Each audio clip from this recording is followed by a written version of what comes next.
tentar copiar Deus. O diabo não cria nada, irmãos. Tudo que ele fez, ele tenta se assemelhar a Deus, né?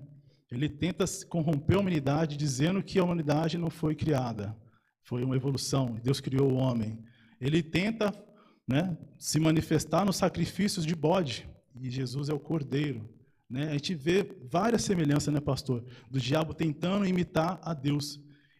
E por fim, né, irmãos, na última consequência de Satanás, o que ele vai ser?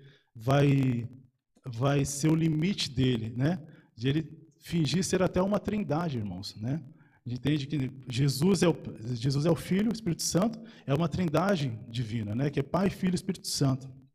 E Satanás também vai tentar ser uma trindade, que é Satanás, o falso profeta e o anticristo, né? Uma simulação até da trindade, né, pastor? Imitando o próprio Deus, irmãos, né? E a gente vê essa influência sobre as crianças, né? O diabo sempre tenta vender como algo interessante para as crianças. Você pode ver que quantas coisas que foram implantadas para as crianças de um tempo para cá. Tem uma linha, uma curva, né? Que eu ia passar ali, mas eu dizendo vocês não vão entender. Até 99, a quantidade de crianças que tinham essa perturbação era tipo, para cada 1000 era duas ou três, era uma porcentagem quase insignificante. Depois que essas coisas começaram a ser implantadas, tem uma curva acentuada, assim, ó. Tipo assim, em 10 anos, que era 3, virou 300. Porque as crianças são influenciáveis, né? Elas se perdem no caminho, né?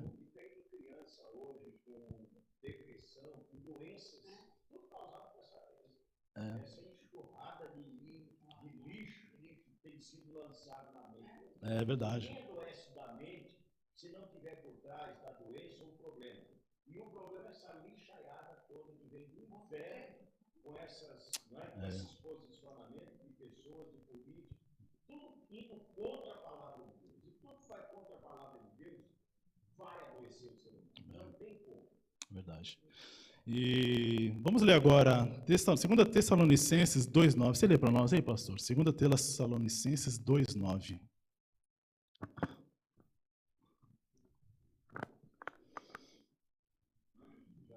Tá, se quiser ler.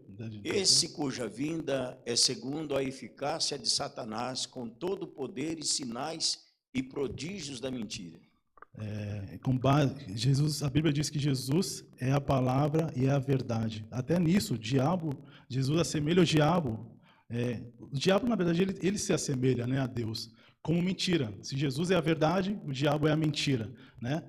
E no arminianismo, eles comparam a trindade como o próprio sol, né? É uma comparação, né? Que o sol é sol, luz e calor. Diz assim, né, a respeito da revelação da trindade, diz assim, sua órbita é o sol, sua luz é o calor, e o seu calor é o sol. O Pai é o sol, a luz é Cristo, e o calor é o Espírito Santo. É uma comparação, né, sendo 3 em 1 com uma efetividade, segundo o arminianismo, né? Mas a gente vê por outro lado Satanás, né? Que Satanás, irmãos, hoje o satanismo, existe até uma igreja satânica nos Estados Unidos. Eles fizeram até um evento, Satan Day, né? Lá nos Estados Unidos. Se puder colocar aí, Vanessa, só essa informação aí do Satan Day. Se reuniram vários satanistas para cultuar ao demônio nesse evento lá em Boston lá. Mas, irmãos, até nisso, você vê assim, alguns cristãos se levantaram nessa data, irmãos, e foram para esse evento, jejuaram um período, saberiam que tinha esse evento, jejuaram um período e foram lá. E começaram a pregar o evangelho para aqueles caras que estavam ali. E começaram a até converter pessoas ali naquele evento, né? Você pode ver que sempre, esse daí é o símbolo do, como que é o nome desse demônio aí? É o Baphomet, tá vendo? Sempre vão ter crianças ao redor, né? Tá vendo? Uma menina de um lado e um outro menino de um outro lado, né? Idolatrado na maçonaria, o Baphomet. Vamos para o próximo aí, Vanessa. Ezequiel 28, 14. Você quer ler, HB? Você está com o microfone aí? Tá, né? Lê para nós, HB. Ezequiel 28, 14 a 18. Eras querubim, ungido para cobrir, e te estabeleci no monte santo de Deus. Estavas no meio das pedras afoguetadas, andavas perfeito, e perfeito eram os teus caminhos, desde o dia em que foste criado, até que se achou iniquidade em ti. Na multidão do teu comércio encheram o teu interior de violência e pecaste. Por isso te lancei profanado do monte de Deus, e te fiz perecer, ó querubim, cobridor do meio das pedras afogueadas. Elevou-se o teu coração por causa da tua formosura, corrompeste a tua sabedoria por causa do teu resplendor. Por terra te lancei, diante dos reis te pus, para que olhem para ti, pela multidão das tuas iniquidades, pela injustiça do teu comércio, profanaste os teus santuários. Eu, pois, fiz sair do meio de ti um fogo, que te consumiu e te tornei em cinza sobre a terra, aos olhos de todos os que te veem. Amém. Glória a Deus. Pode passar para Isaías, Vanessa. A gente deixa o Isaías aí, tá bem?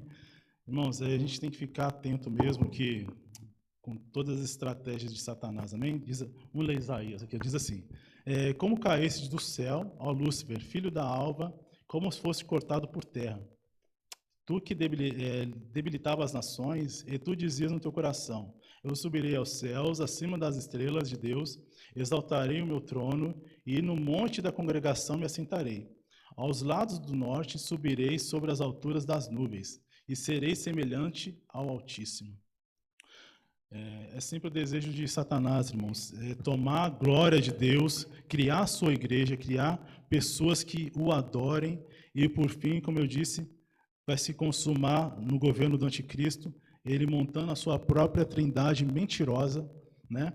E recebendo a adoração de todos aqueles que receberam esses circuitos, essa marca da besta, né?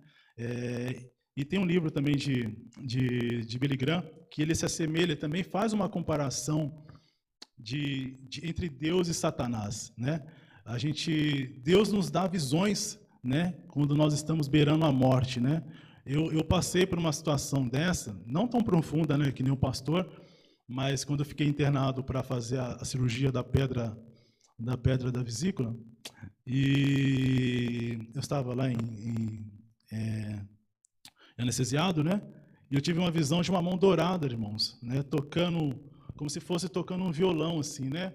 Uma coisa linda, irmãos. Tipo, nunca imaginei ver algo tão profundo daquele jeito, né? E o pastor tem uma outra visão de quase morte, né, pastor? De anjos guerreando. O pastor quer contar esse testemunho? Quando o irmão foi numa cirurgia também, né, pastor? De quase morte também, né? Quando em 2016 eu fiz uma cirurgia às pressas, né, de vesícula, e eu fui socorrido ao Hospital das Clínicas, e ali eu desmaiei. E eu passei 5 dias. Alguns irmãos aqui foram lá me ver, inclusive a doutora Andréia. Fiquei 5 dias entubado lá naquela UTI, e depois acordei. O médico, posteriormente, me disse que eu estive morto por 4 horas, e que eles já estavam desistindo de tentar me trazer de volta à vida, já se davam por vencidos, e quando eu despertei, né, daquela situação. E no meio de tudo aquilo, irmãos, eu vi uma guerra, tipo uma guerra medieval. Aqueles soldados grandes e fortes, com aquelas espadas largas, com aquelas machadinhas, sabe? Tipo mesmo um filme, Os 300, ou Troia, coisa assim, coisa antiga. Agora, o que me impressionou em tudo aquilo, que aquilo não era apenas uma visão ou um sonho que eu estava tendo, aquilo era algo real. Eu ouvia a batida daquelas armas umas contra as outras e saía faísca. Até aí está normal, como um sonho. Mas eu sentia dores, aquilo me queimava o corpo, aqui na frente. Então, eu sentia dores intensas daquelas faíscas, como faísca de esmerilho cortando ferro, elas me queimavam. E o assustador é que, quando eu acordei de tudo aquilo, eu estava aqui com a minha parte da frente, aqui, ó, toda queimada, cheia de faísca. Aí, irmãos, isso eu acordei no 5º dia, eu fiquei mais 4 dias lá na UTI. Aquelas manchas foram desaparecendo, foram diminuindo. Mas eu cheguei em casa, minha esposa é testemunha, porque eu mostrei para ela, só podia mostrar mesmo para alguém, para ela. Quando passou Eu ainda estava queimado entre as pernas aí, ó. A dor eu não sentia, a dor só senti na hora. Mas a marca dos respingos de fogo eu tinha. Eu lembro que quando o pastor chegou do hospital, a gente foi visitar ele, né, pastor? O pastor até mostrou, né? Irmãos, isso é muito real, irmãos, né? Deus nos dá, às vezes, a oportunidade de uma dessa, né? Você ter uma visão fora da sua realidade. Isso aconteceu também com o apóstolo Estevão, né? Quando ele estava ali sendo apedrejado, ele viu a glória de Deus, né, pastor? Chegou a ver, antes de morrer, ele fala, né? Ele até diz assim, né? Olhou para o céu e viu a glória de Deus, e Jesus de pé à direita de Deus. Esse aqui está em Atos 7:55, um relato de Estevão antes de morrer, né? E o que o diabo faz, irmãos? Você já viu aqueles filmes que a pessoa está próxima de morrer e vê aquele túnel, né? Aquele túnel luminoso, né? O diabo quer enganar as pessoas, irmão. A pessoa que não acredita em nem Deus, um ateu tendo esse tipo de vislumbre, né? Você acha que ele vai para onde com esse túnel? Né? E fala assim, no fim do túnel, eu achei que era uma luz, mas era um trem. Apareceu um trem lá para te esmagar no meio. Hein, Weber? Aqui na nossa igreja nós tivemos um caso que aconteceu com a Elaine, filha da Jô. A Elaine, ela cometeu uma tentativa de suicídio, conta de uma opção de coisa aí, e ela ficou 6 dias em coma. E ela disse que num desses momentos ela entrava no túnel. Vai para o céu. E o túnel ia ficando cada vez mais escuro, mais frio, e aquela coisa horrível, horrível. E ela começou a gritar, Jesus, tem misericórdia de mim, me perdoa, me tira daqui. E ela foi gritando naquele desespero. De repente ela acordou do... Então, aí tem pessoas que... Isso aí é um relato de pessoas que passaram em quase morte, pessoas que aí querem descobrir, né, a natureza disso. Tem até um filme que estava dizendo que é sobre isso. Eles começam a fazer experimentos de quantos minutos antes de morrer, né, depois ressuscita, e todos relatam a mesma coisa, né? Se você fazer isso aí com um cristão, ele vai ver o céu lá, né? Vai ver o trono de Deus. Amém, irmãos? Vamos finalizar com Mateus 5, 14 a 16. Diz assim, olha que coisa linda, ó. Vós sois a luz do mundo, não se pode esconder uma cidade edificada sobre o monte, nem se acende uma candeia e se... Peraí, aí é Mateus 6, né? E se coloca debaixo de alqueire, mas no velador, e dá a luz a todos que estão na casa. Assim resplandeça a nossa luz de Jesus, irmãos, diante dos homens, para que vejam as vossas boas obras e glorifiquem o vosso Pai que estás nos céus. Amém, irmãos? Glória a Deus. Que eu e você possa ser essa luz, irmãos, essa luz de Cristo para essa humanidade, né? Ver o sal, ser o sal da terra, irmãos, para que a gente possa resplandecer, né, a verdade de Jesus, a intimidade de Cristo, irmãos, que possamos, né, transformar as pessoas que estão ao nosso redor e realmente fazer uma diferença neste mundo. Amém? Eu gostaria que a gente